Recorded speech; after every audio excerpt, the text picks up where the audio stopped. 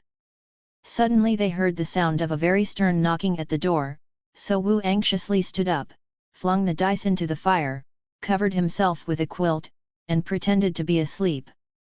A long time passed till he heard the innkeeper hunting unsuccessfully for the key to the room, then someone forced the door open, and several men agitatedly rushed in, searching for gamblers to arrest. Shi and Huang in unison declared that there weren't any in the room. One man finally rubbed his hand over Wu's quilt, pointing out to them a gambler beneath it. Wu shouted his denial at him. The men violently ransacked Wu's belongings. Just as they were proving unable to open his case, suddenly they heard the sound of a government official arriving with horses and staff. Wu anxiously ran through the door and cried out, and the group inside, growing afraid, dragged him back in, begging him not to make a sound. Wu then calmly packed his bag and handed it to the innkeeper. The official's procession outside then went away, and the gang of men still inside then rushed out the door and fled. Huang and Shi expressed their terror and relief to each other, then prepared to go to bed. Huang directed Shi to share a bed with Wu. Wu removed his money bag from his waist and put it beside his pillow, then called for his quilt and went to sleep. Before long, Shi lifted up Wu's quilt and slipped in next to him, naked, saying in a low voice, "I love you openly, and I just want us to be close friends." Wu knew that this was part of some plan to swindle him, but despite the scheming, Shi was also good company, and thus Wu let him cuddle with him.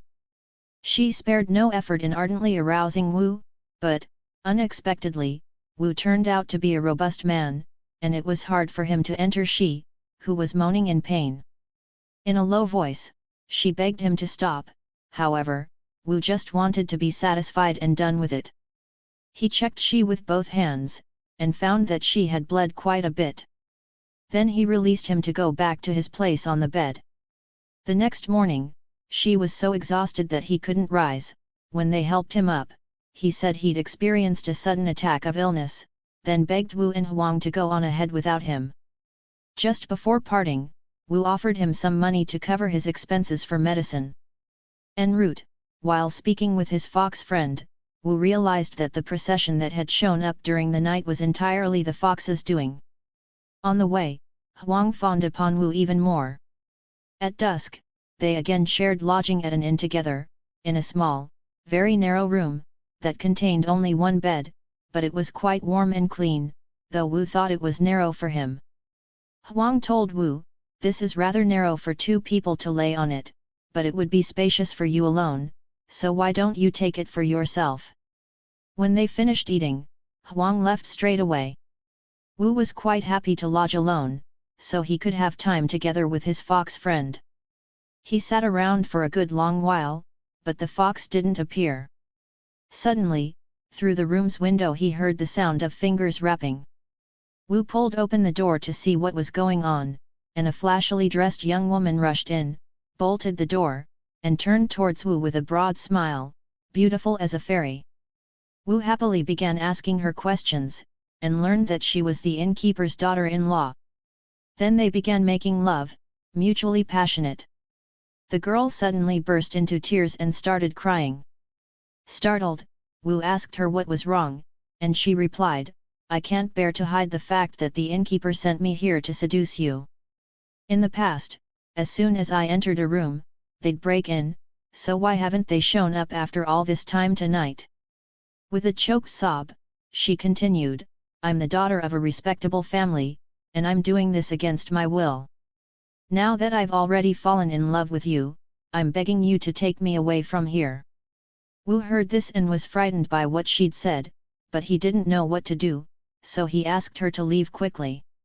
The girl merely bowed her head and wept.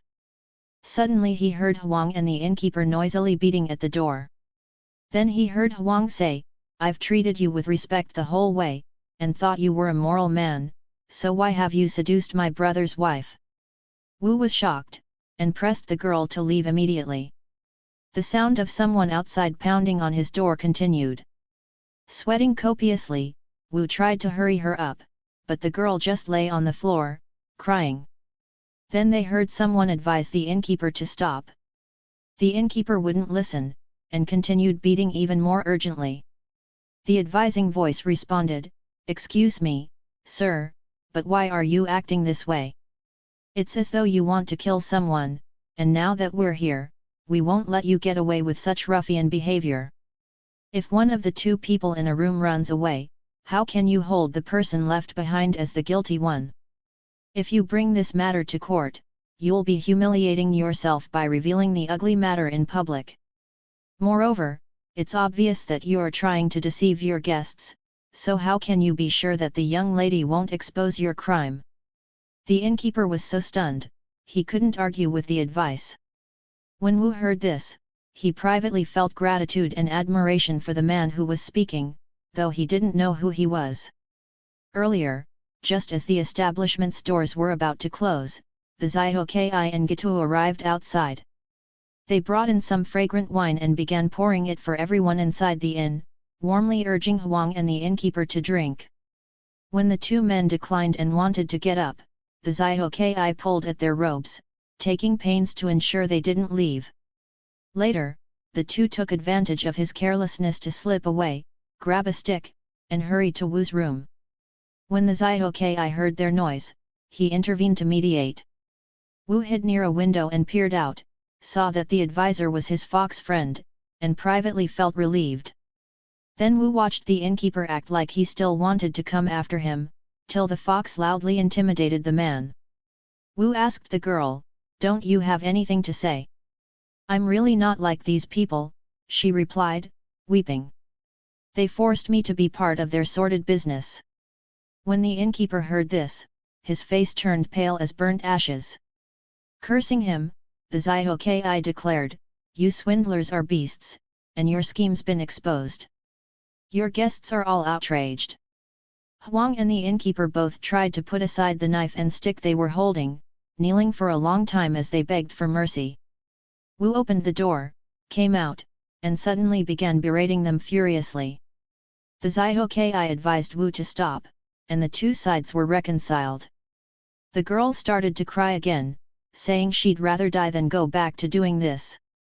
From inside, an old maidservant hurried out, grabbed the girl, and ordered her to go in. The girl slumped to the ground,